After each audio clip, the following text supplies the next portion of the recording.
Greetings, grasshoppers. Welcome to the quest for epic adventure. My name is RJ Redden. And today I just want to give you some news and updates in the world of AI and in the world in general. It's been a minute since we met.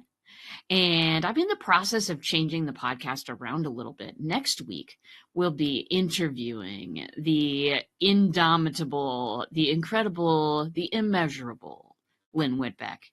And that is probably the last interview we'll be doing for a while. I want to get back into the roots of kind of why I did this podcast, why I chose a podcast in the first place, and what I want the mission of this podcast to be.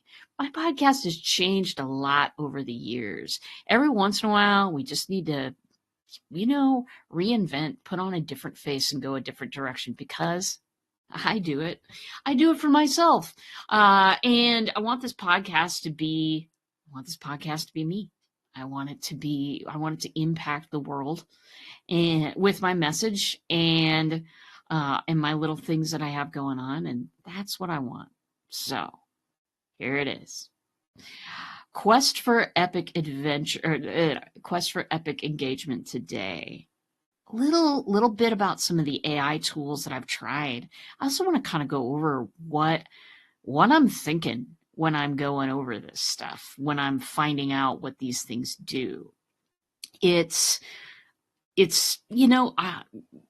process that I never knew might be valuable until somebody that I hang out with quite a bit brought it up the other day and said, people might want to know what you're looking at when you're doing things like that.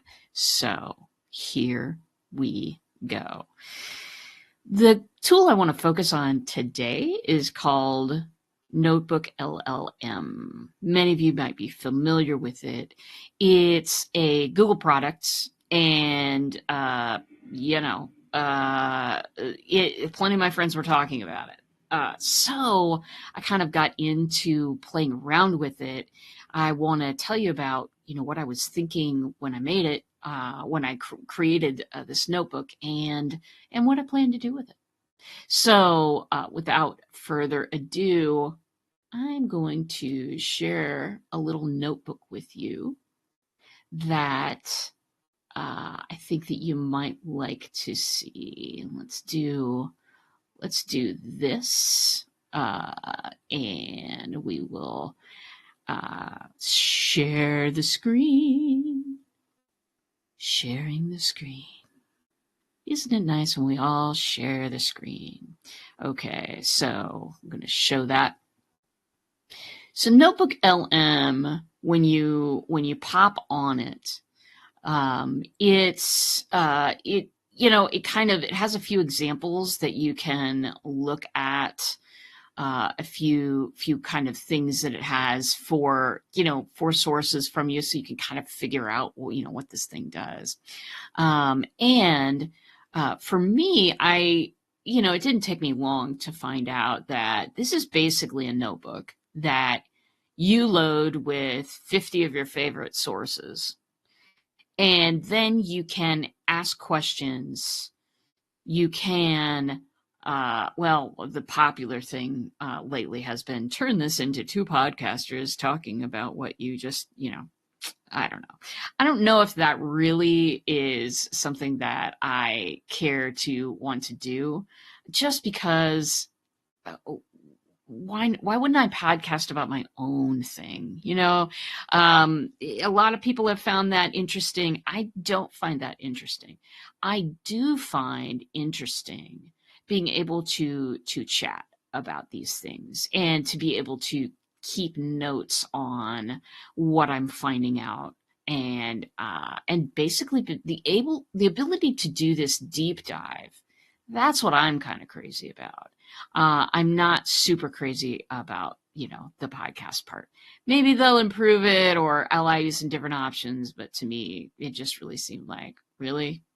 I think I would do a better job by myself. So what I did was you can connect these sources right here. It also says, your queries, your questions, and the model's responses are not logged and will remain private to you. That's cool. I don't like people using my data without my permission. I don't mind giving my permission. I don't mind it. I mind the ask. Lately, it just seems like some companies are totally taking a turn for the worse in this regard. See also LinkedIn people. LinkedIn a little while ago, they just, revealed that they've been using everybody's training data for those little badge things they had going, top voice badges that they had going for a while. And they announced that they were using it, for training and different things and different parts of your profile as well, not just limited to that. But and then on the day of announcement, they said they'd been doing it for a while, and thanks for the notice. And then they said you could opt out, and then they made opt out difficult for everyone. Boy, who's in charge there? Is it a human? Is it? I don't know, but here's what I do know. I do like that they say, whether they're going to use your stuff for your data for training or not. I do like it when people ask permission if they want to actually use it. There are a lot of people losing their jobs out there, there is job turnover with AI. No matter what anyone tells you, there's job turnover. These are skills that we all need to learn.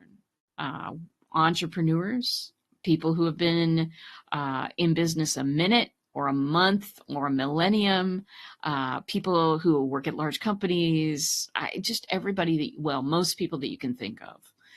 We're going to need these skills in the future. So while I embrace AI, I also know that, that a lot of companies, bigger ones, ChatGPT among them. I read a story about a whistleblower today who has just recently left the company saying that for GPT-4, the one that I use all the time, there's a lot of scraping, just taking stuff wholeheartedly and using it, other people's content. I've been a content creator for a while. That sort of makes me a little mad. Makes me a little mad, people. Not that my content is going to be held up there or, I don't even know what they would do with it. But if you're gonna use me, ask me. Ask me. It goes down to, I'm getting on a little rant here, so hope you love it. But it goes down to if the product is free, you are the product. Facebook stealing our information for long periods of time and not caring. Many other social networks doing the exact same thing. If it's free, trust me, you're paying because you are the product. This is kind of how it's been for a while, and the amount of voice actors and content creators out there that have just had their stuff stolen. Not stolen and used by another person, but just swiped and used to train something else without their permission. I don't love it. I don't love it. I know there's going to be a lot of turnover. I know there's going to be a lot of turnover for AI, but the least that we can do is act intelligently and act like we're human beings and consider the other human beings in the equation. Human beings are more important than AI, people. All coming up in my AI manifesto, which I'm actually going to show you how I wrote it in just a second. So back to NotebookLM. There was a little bunny trail there. I hope you liked it. Oh, that was bad. I should not quit this day job, but this is my day job. So NotebookLM. I filled it with my blog posts. Those bad boys are readily available online at my website. probably the most interesting thing about my website. I'm not one who adds much to my website over time. I probably should get that looked at, but I was a web designer for such a long time that really it doesn't feel like something I want to do a whole lot. Anyway, over on my website, there are my blog posts, 28 of them, in fact, and I did every single one of them. I fed into the sources here, and this is all you need to do. You can choose files, that you have. You can link to website or YouTube, or you can copy and paste text into it. So anything that you have, or that's readily available out there on the internet, you can totally grab for information here. So and source limit, using 28 of 50 sources. 50 sources per notebook is the current limit. So I just I just linked my files, my blog files from my website. And then I said, hey, tell me about this person who wrote these blog posts. That was the first thing that I asked. And you can ask things through this bottom bar down here. You can ask things. You can ask it to transform what you're seeing. You can ask it to analyze, summarize, compare, and contrast. You can ask just about anything. What NotebookLM doesn't do is go out on, it'll hook sources to the notebook that you want to from the internet, but it's never going to, I'm never going to say to it, hey, compare and contrast me with this writer over here. It won't go out onto the internet searching for anything. It doesn't have a knowledge base beyond what you have fed it. Doesn't have a knowledge base beyond what you have fed it directly.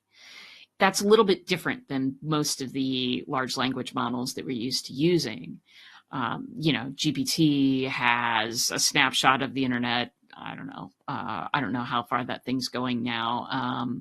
There's some, the Gemini and different models that are like up to the minute on their information. They have an extra knowledge base beyond what you're giving it. This one does not. So important to know. That's a different thing. You're really, the knowledge that you're feeding it, that is, if you can think about it, the concrete brain, this is where it starts, this is where it finishes, this is the information I have to work with. That's what you're dealing with. And it's very interesting. The first thing that I did was, hey, what do you know about this person that wrote these blog posts? I wanted to see what it'd say. Well, it was good and bad, okay?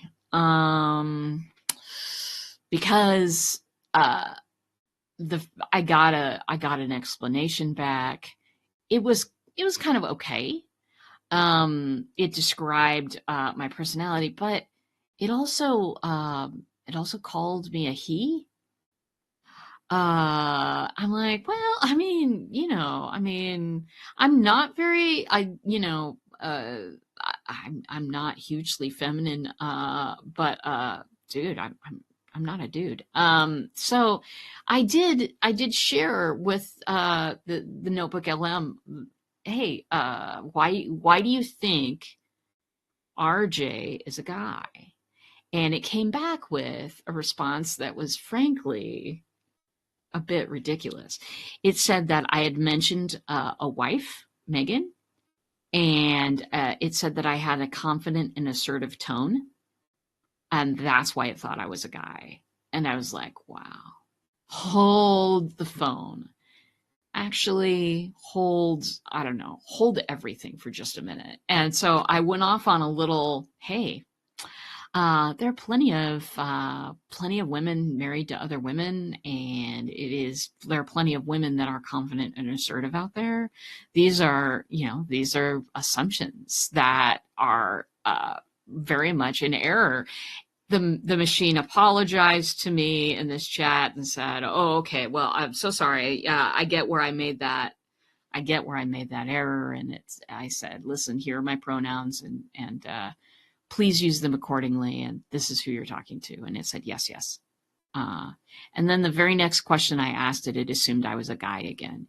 So there's some little glitches in there. There's some pre-programmed biases in there, and that's that way with every large every large language model. There's going to be bias in it. Okay, but it's really annoying to have to tell it again and again and again. You made a bad assumption. Hey, I'm not a dude. Hey, I do wish it would remember things. And